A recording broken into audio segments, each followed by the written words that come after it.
એક ઉદ્યોગપતિના આક્ષેપને કારણે ખેડા જિલ્લા પોલીસની છબી ખરડાઈ. નેતા અને ડીવાયએસપીના ઇશારે પોલીસ હેરાન કરતી હોવાનો આક્ષેપ લાગ્યો છે. નડિયાદ ડીવાયએસપી વીઆર બાજપાઈ સામે ઉદ્યોગપતિએ ગંભીર આરોપ લગાવ્યો. જિગ્નેશ ઠક્કર અને તેના પરિવારજનોને પરેશાન કરવામાં આવી રહ્યા છે તેવો તેમણે દાવો કર્યો છે. જિગ્નેશ ઠક્કર ઉપર રાજકીય ઇશારે ખોટી ફરિયાદ કરાયાનો પણ આરોપ છે. જિગ્નેશ ઠક્કરની ફરિયાદ પણ સ્થાનિક પોલીસ ન લેતી હોવાનું તેમણે રટણ કર્યું. ડીજીપી દ્વારા ફરિયાદ લેવા સૂચન કરવામાં આવ્યું છતાં પણ ફરિયાદ નથી લેવાતી તેવો તેમણે દાવો કર્યો છે. રાઈસ મિલ જમીનના નાણાં વિવાદમાં એક બાદ એક ફરિયાદનો દોર શરૂ છે.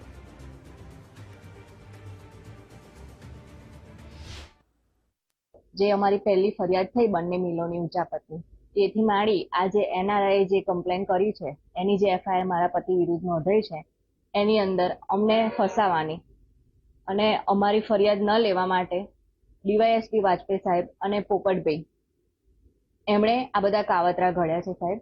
અને એની અંદર હું 3 દિવસ સુધી પોલીસ સ્ટેશન બેસી રહી. ડીજી સાહેબ એમનો ફોન પણ આવે છે કે આમની ફરિયાદ લો, તે છતાં મારી ફરિયાદ હજી લેવાઈ નથી.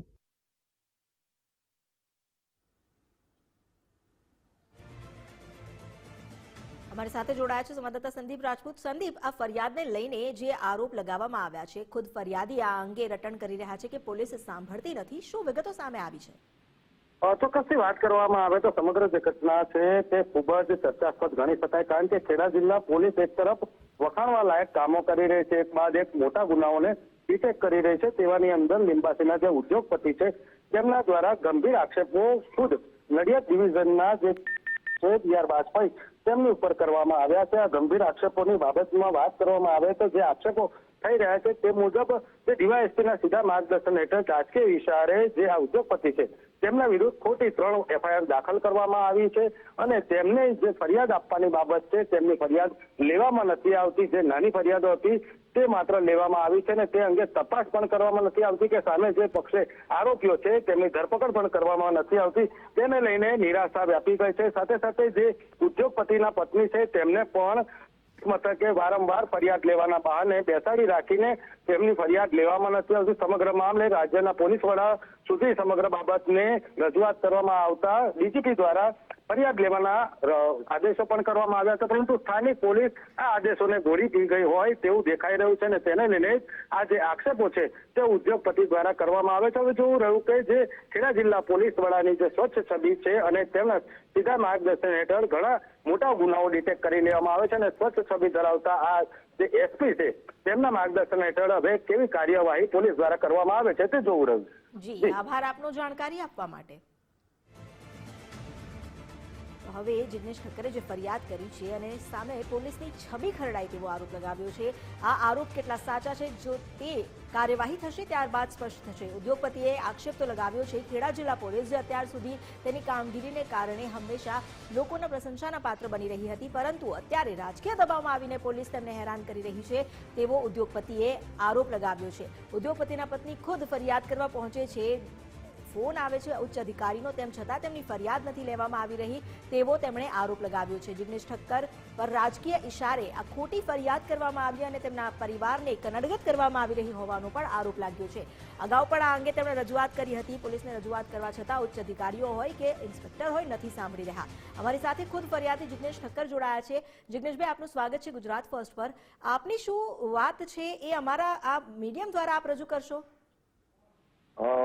મેડમ, આ આખા કિસ્સામાં એવું છે કે મારી યોગી કૃપા રાઈસ મિલ જેમાં નવેમ્બર મહિનામાં એફઆઈઆર કરવામાં આવી હતી અને એ આજે 4 મહિના થયા હોવા છતાં જ્યારે નવેમ્બર મહિનામાં એફઆઈઆર થઈ ત્યારથી માંડીને આજ સુધી બીજા એક અંદર આરોપી હતા ઇનાયત મિયા નસીબ મિયા કુરેશી, જેના નામે ફેબ્રુઆરી મહિનામાં મારા વાઈફે 6 દિવસ બેસી અને આજીજી કરીને કમ્પ્લેન લખાઈ અને એ ઇનાયત મિયાના નામે જે એક જગ્યા હતી જે 8 ગુંઠાનો વિવાદ ચાલી રહ્યો છે અને જે મારી ઉપર ખોટી ફરિયાદ લેવામાં આવી છે, એ ચંદ્રેશભાઈ ઉર્ફે ધારાસભ્યના વહીવટદાર છે જે માતરના, એમની રાઈસ મિલની હરાજી વખતે મેં જયારે એમને હેલ્પ કરી હતી, મારા મિત્ર હતા ત્યારે, અને એ જમીન મફતમાં પચાવી પાડવા માટે ઇનાયત મિયા નસીબ મિયા કુરેશીને છાવરી અને બીજા બંને આરોપી, જે મારી બંને એફઆઈઆરના આરોપી છે, એમને છાવરી અને ડીવાયએસપી વાજપેયી સાહેબ પ્રત્યક્ષ રીતે ને પરોક્ષ રીતે વારંવાર જાણે એકાઉન્ટ એમણે લખ્યું હોય કે કાયદાના ઘડવૈયા હોય એમ ડીજીપી સાહેબના કહેવા છતાં બી ખોટી એફઆઈઆરો મારી પર કરી અને દબાણમાં લાવીને આરોપીની છાવરીઓનું કામ કરી રહી છે. અહીં આપે આટલા મહિનાઓ થઈ ગયા તો ઉચ્ચ અધિકારીઓને પણ રજૂઆત કરી હશે. આપના પત્નીએ પણ એવું જણાવ્યું હતું કે તેમણે ઉચ્ચ અધિકારીને વાત કરી, તેમ છતાં ફરિયાદ લેવામાં એટલી ઉત્સાહી નથી પોલીસ. આપે ઉચ્ચ અધિકારીઓ સાથે વાત કરી તો તેમના તરફથી શું વલણ હતું અને શા માટે તેમનું પણ પોલીસ નથી માની રહી? હા મેડમ, હું જાતે જ એસપી સાહેબને 4 વખત રૂબરૂ મુલાકાત કરીને અરજી આપી આવ્યો છું અને એ આ ઇનાયત મિયા વિશે જ આપી આવ્યો છું કે આવી રીતે એક ષડયંત્ર ચાલી રહ્યું છે પોપટભાઈ દ્વારા અને ડીવાયએસપી વાજપેયી સાહેબ દ્વારા આ છાવરવામાં આવી રહ્યા છે અને આમની ઉપર જે કંઈક કલમ લાગવી જોઈએ સેક્શન પ્રમાણે એ મારા લોયરના કહેવા છતાં અને લો પ્રમાણે બી એ લગાવવામાં આવતી નથી, કેમ કે આગોતરા મેળવી અને આરોપીઓ ખુલ્લેઆમ ફરી શકે. આજે એક ફરિયાદના આરોપીને 4 મહિના થયા અને ફરિયાદમાં 35 દિવસ થયા હોવા છતાં ના કોઈ એમની ડિટેલ કે ના એમની કોઈ પૂછપરછ કે ના શોધખોળ કરવામાં આવી છે. મેડમ જી આભાર અમારી સાથે જોડાવા બદલ અને આપણી વાત રજૂ કરવા માટે. આ જિગ્નેશભાઈ જેઓ જણાવી રહ્યા છે કે તેમણે ફરિયાદ એટલી વાર કરી તેમ છતાં હજુ સુધી પોલીસ માત્ર જે આરોપી છે તેને છાવરી રહી છે.